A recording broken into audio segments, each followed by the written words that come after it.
नमस्कार। आज सुनते हैं धूप का एक टुकड़ा, जिसके लेखक हैं निर्मल वर्मा जी। कहानी कुछ इस प्रकार है।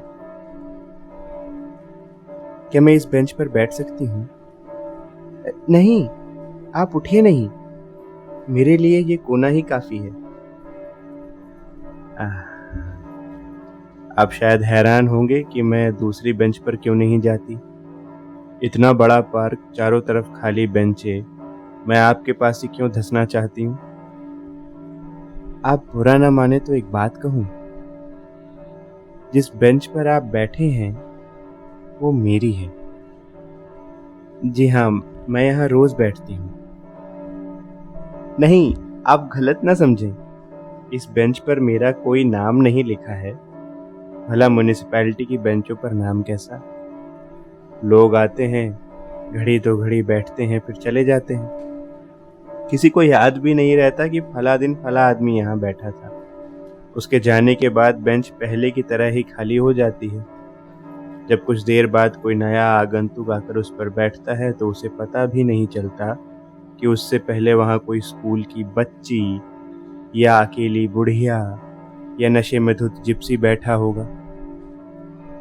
नहीं जी, नाम वहीं लिखे जाते हैं जहां आदमी टिक कर रहे। तभी घरों के नाम होते हैं और फिर कब्रों के। हालांकि कभी कभी मैं सोचती हूँ कि कब्रों पर नाम भी ना रहे तो कोई खास अंतर नहीं पड़ता। कोई जीता जागता आदमी जानबूझकर दूसरे की कब्र में घुसना पसंद नहीं करेगा। आप उधर देख रहे हैं, घोड़ा गाड़ी की तरफ। नहीं, इसमें हैरानी की कोई बात नहीं। शादी ब्याह के मौकों पर लोग अब भी घोड़ा गाड़ी इस्तेमाल करते हैं। मैं तो हर रोज देखती हूँ, इसीलिए मैंने ये बेंच अपने लिए चुनी है। यहाँ बैठकर आंखें सीधा गिरजे पर जाती हैं। आपको अपनी गर्दन टेढ़ी नहीं करनी पड़ती। बहुत पुराना गिरजा है। इस गिरजे में शादी करवाना बहुत बड़ा गौरव माना जाता है। लोग 8-10 महीने पहले से अपना नाम दर्ज करा लेते हैं। वैसे सगाई और शादी के बीच इतना लंबा अंतराल ठीक नहीं। कभी कभी बीच में मनमुटाव हो जाता है और ऐन विवाह के मुहूर्त पर वर वधू में से कोई भी दिखाई नहीं देता। उस दिन ये जगह सुनसान पड़ी रहती है। ना कोई भीड़, ना कोई घोड़ा गाड़ी। भिखारी भी खाली हाथ लौट जाते हैं।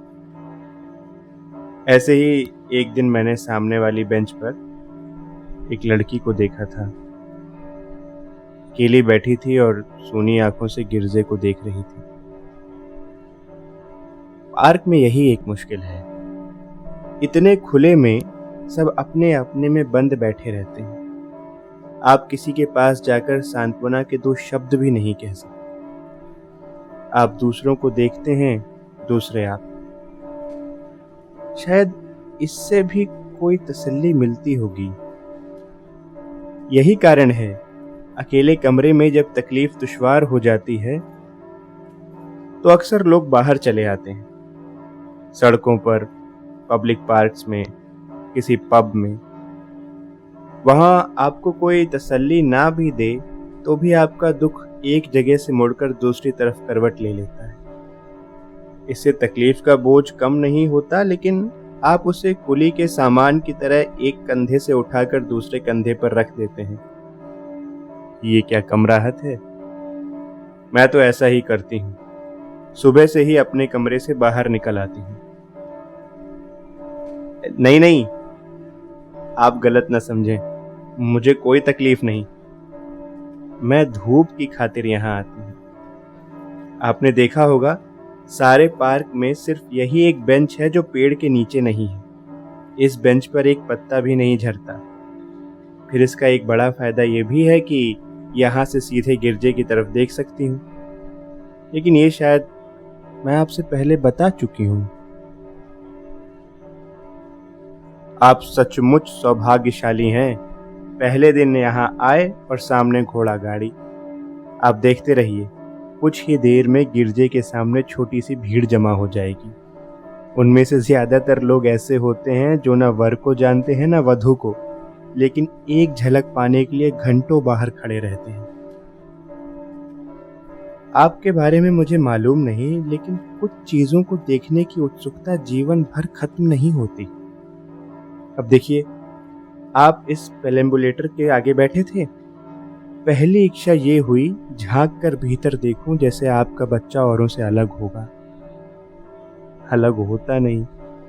इस उम्र में सारे बच्चे एक जैसे ही होते हैं, मुंह में चुसनी दबाए लेटे रहते हैं। फिर भी जब मैं किसी पेरेम्बुलेटर के सामने से गुजरती हूं तो एक बार भीतर झांकने की जबरदस्त इच्छा होती है।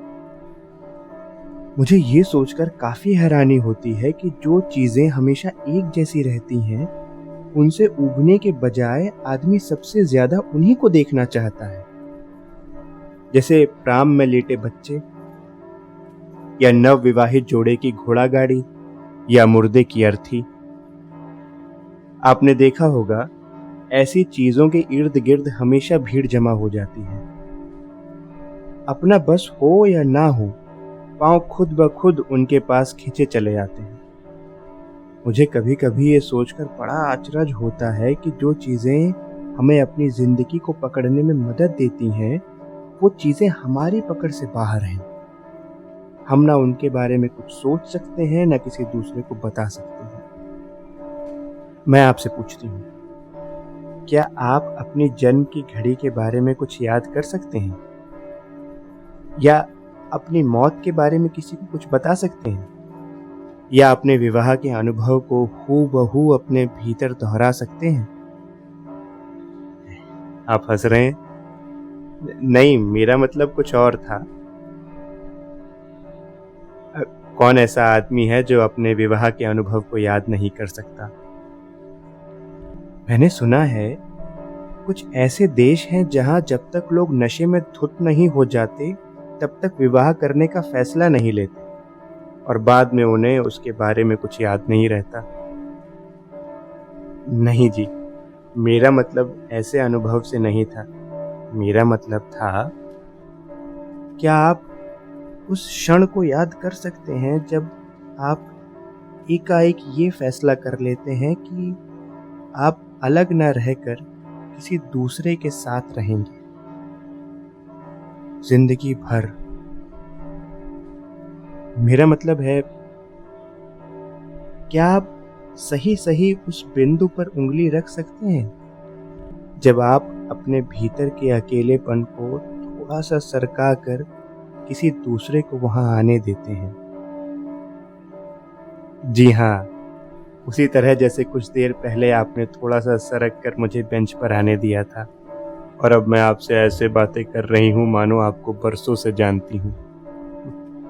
लीजिए, अब 2-4 सिपाही भी गिरजे के सामने खड़े हो गए। अगर इसी तरह भीड़ जमा होती गई तो आने जाने का रास्ता भी रुक जाएगा। आज तो खैर धूप निकली है, लेकिन सर्दियों के दिनों में भी लोग ठिठुरते हुए खड़े रहते हैं। मैं तो बरसों से यही देख रही हूँ। कभी कभी तो ये भ्रम होता है कि 15 साल पहले मेरे विवाह के मौके पर जो लोग जमा हुए थे, वही लोग आज भी हैं। वही घोड़ा गाड़ी, वही इधर उधर घूमते हुए सिपाही, जैसे इस दौरान कुछ भी नहीं बदला है। जी हाँ, मेरा विवाह इसी गिरजे में हुआ था, लेकिन ये मुद्दत पहले की बात है। तब सड़क इतनी चौड़ी नहीं थी कि घोड़ा गाड़ी सीधे गिरजे के सामने आके ठहर सके। हमें उसे गली के पिछवाड़े रोकना पड़ा था। मैं अपने पिता के साथ पैदल चलकर यहाँ तक आई थी। सड़क के दोनों तरफ लोग खड़े थे और मेरा दिल धुक धुक कर रहा था कि कहीं सबके सामने मेरा पाँव न फिसल पड़े। पता नहीं वो लोग अब कहाँ होंगे जो उस रोज भीड़ में खड़े मुझे देख रहे थे। आप क्या सोचते हैं, अगर उनमें से कोई आज मुझे देखे तो क्या पहचान सकेगा कि बेंच पर बैठी ये अकेली औरत वही लड़की है जो सफेद पोशाक में 15 साल पहले गिरजे की तरफ जा रही थी? सच बताइए, क्या पहचान पाएगा? आदमियों की तो बात मैं नहीं जानती, लेकिन मुझे लगता है कि वो घोड़ा मुझे जरूर पहचान लेगा जो उस दिन हमें खींच कर लाया था। जी हाँ, घोड़ों को देखकर मैं हमेशा हैरान रह जाती हूँ। कभी आपने उनकी आंखों में झांक कर देखा है? लगता है जैसे वो किसी बहुत ही आत्मीय चीज से अलग हो गए हैं, लेकिन अभी तक अपने अलगाव के आदी नहीं हो सके हैं। इसीलिए वो आदमियों की दुनिया में सबसे अधिक उदास रहते हैं। किसी चीज का आदी ना हो पाना, इससे बड़ा और कोई दुर्भाग्य नहीं।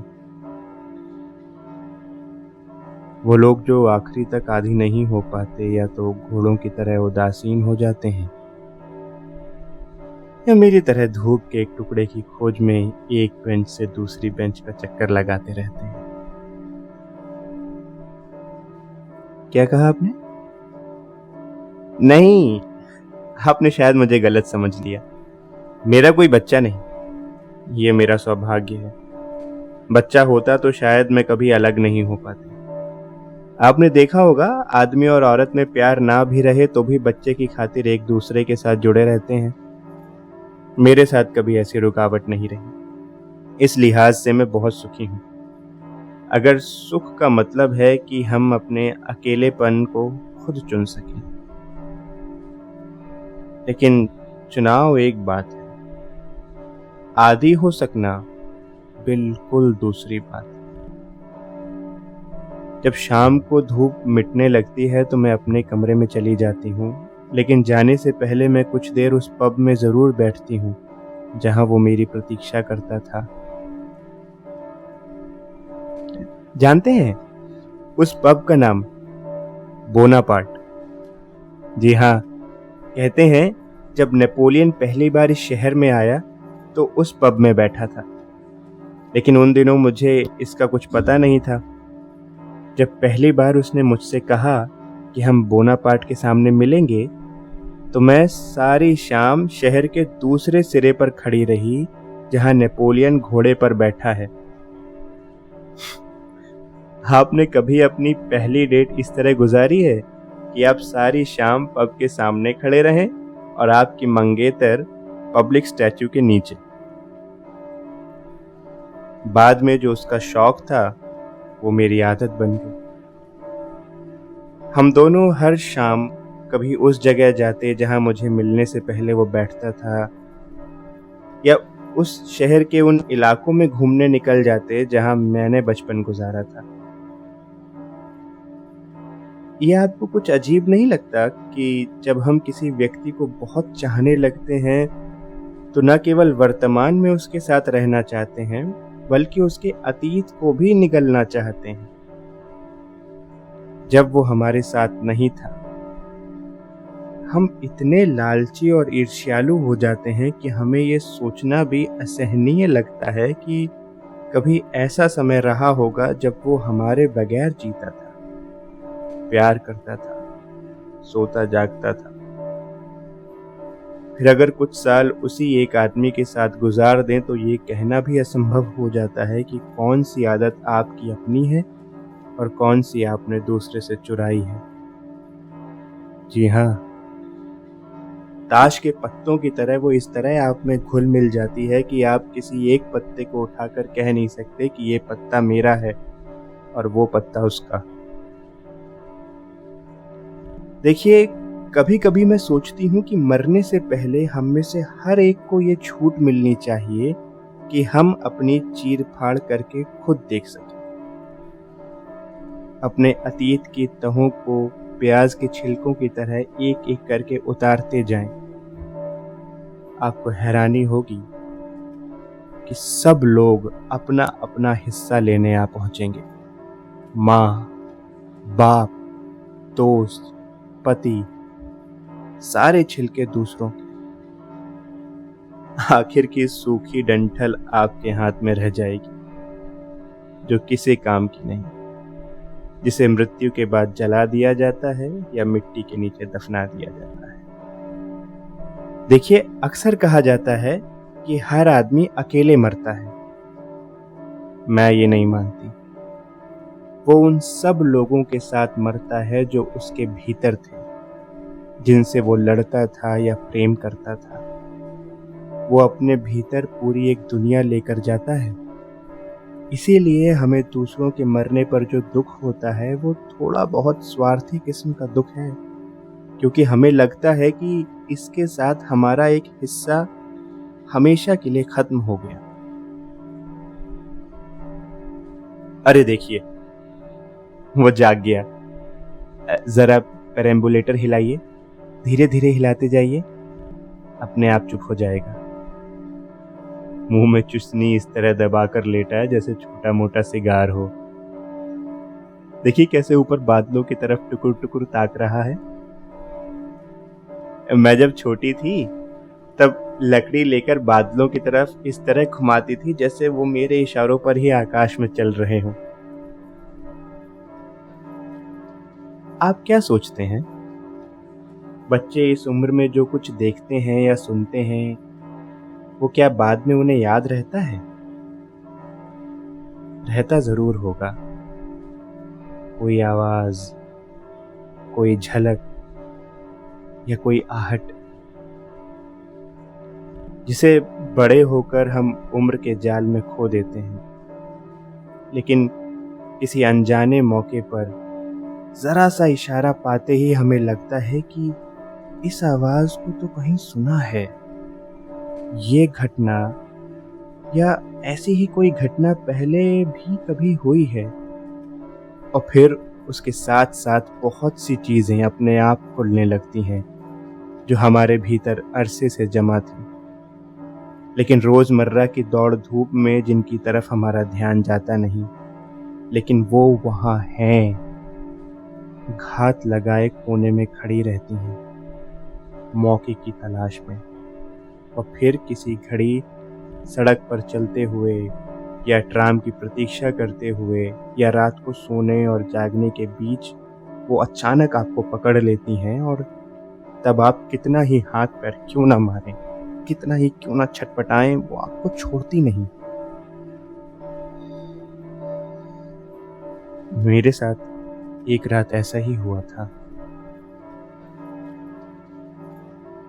हम दोनों सो रहे थे और तब मुझे एक अजीब सा खटका सुनाई दिया, बिल्कुल वैसा ही जैसे बचपन में मैं अपने अकेले कमरे में हड़बड़ाकर जाग उठती थी और सहसा ये भ्रम होता था कि दूसरे कमरे में माँ बाबा नहीं है, और मुझे लगता था कि अब मैं उन्हें कभी नहीं देख सकूंगी, और तब मैं चीखने लगती थी।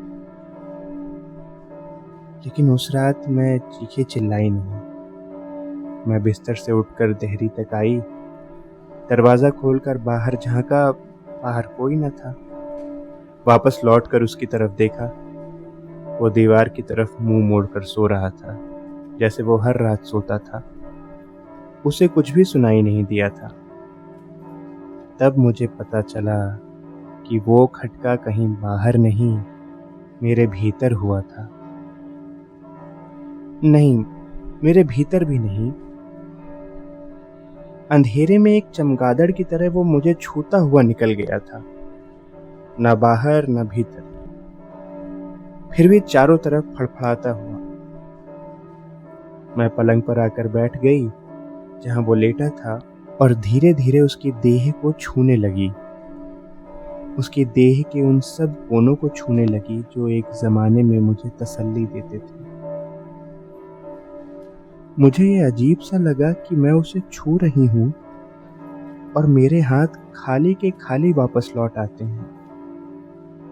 बरसों पहले की गूंज जो उसके अंगों से निकलकर मेरी आत्मा में बस जाती थी, अब कहीं न थी। मैं उसी तरह उसकी देह को टो रही थी जैसे कुछ लोग पुराने खंडहरों पर अपने नाम खोजते हैं जो मुद्दत पहले उन्होंने दीवारों पर लिखे थे। लेकिन मेरा नाम वहां कहीं न था। कुछ और निशान थे जिन्हें मैंने पहले कभी नहीं देखा था, जिनका मुझसे दूर का भी वास्ता न था। मैं रात भर उसके सिरहाने बैठी रही और मेरे हाथ मुर्दा होकर उसकी देह पर पड़े रहे। मुझे ये भयानक सा लगा कि हम दोनों के बीच जो खालीपन आ गया था वो मैं किसी को नहीं कह सकती। जी हाँ, अपने वकील से भी नहीं, जिन्हें मैं अरसे से जानती थी। वो समझे मैं सठिया गई हूँ। कैसा खटका! क्या मेरा पति किसी दूसरी औरत के साथ जाता था? क्या वो मेरे प्रति क्रूर था?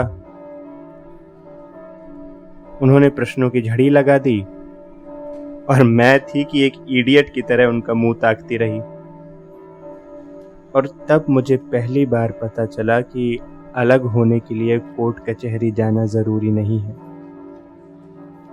अक्सर लोग कहते हैं कि अपना दुख दूसरों के साथ बांटकर हम हल्के हो जाते हैं। मैं कभी हल्की नहीं होती।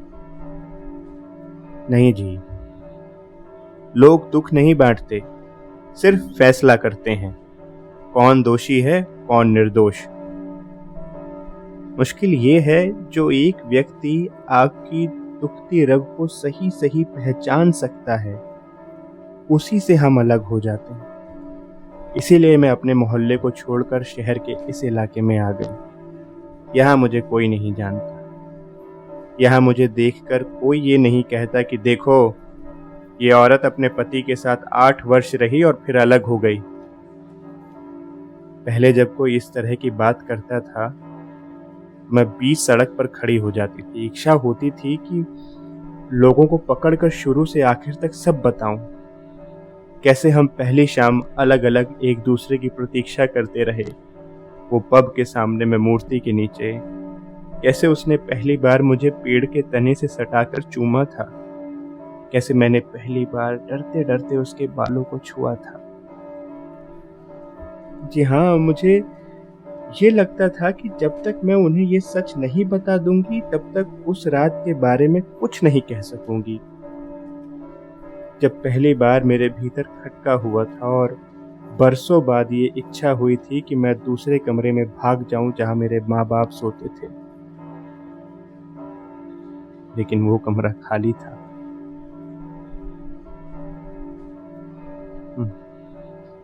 मैंने कहीं पढ़ा था कि बड़े होने का मतलब है कि अगर आप आधी रात को जाग जाएं और कितना ही क्यों ना चीखें चिल्लाएं, दूसरे कमरे से कोई नहीं आएगा, वो हमेशा खाली रहेगा।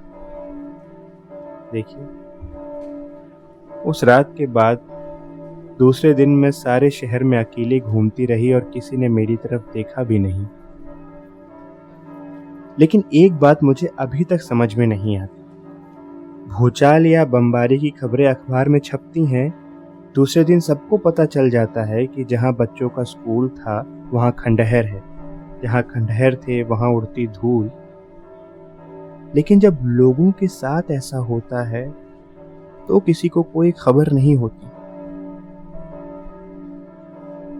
जब मैं पहली बार इस पार्क में आई थी, इसी बेंच पर बैठी थी जिस पर आप बैठे हैं। और जी हाँ, उस दिन मुझे बहुत आश्चर्य हुआ था कि उसी गिरजे के सामने बैठी हूँ जहाँ मेरा विवाह हुआ था। तब सड़क इतनी चौड़ी नहीं थी कि हमारी घोड़ा गाड़ी सीधे गिरजे के सामने आ सके। हम दोनों पैदल चलकर यहाँ आए थे। आप सुन रहे हैं? ऑर्गन पर संगीत। देखिए, उन्होंने दरवाजे खोल दिए हैं। संगीत की आवाज यहाँ तक आती है। इसे सुनते ही मुझे पता चल जाता है कि उन्होंने एक दूसरे को चूमा है, अंगूठियों की अदला बदली की है। बस अब थोड़ी सी देर और है, वो अब बाहर आने वाले हैं। लोगों में अब इतना चैन कहाँ कि शांति से खड़े रहें। अगर आप जाकर देखना चाहें तो निश्चिंत होकर चले जाएं, मैं तो यहीं बैठी हूँ, आपके बच्चे को देखती रहूंगी। क्या कहा आपने? जी हाँ, शाम होने तक यहीं रहती हूँ, फिर यहाँ सर्दी हो जाती है। दिन भर मैं ये देखती रहती हूँ कि धूप का टुकड़ा किस बेंच पर है, उसी बेंच पर जा जाकर बैठ जाती हूँ। पार्क का कोई ऐसा कोना नहीं जहाँ मैं घड़ी आधी घड़ी नहीं बैठी। लेकिन ये बेंच मुझे सबसे अच्छी लगती है। एक तो इस पर पत्ते नहीं झड़ते और दूसरे, अरे आप जा रहे हैं?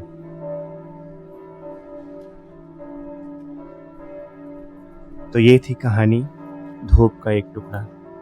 मुलाकात होगी अगले हफ्ते इसी चैनल पर। तब तक स्वस्थ रहें, खुश रहें। अलविदा।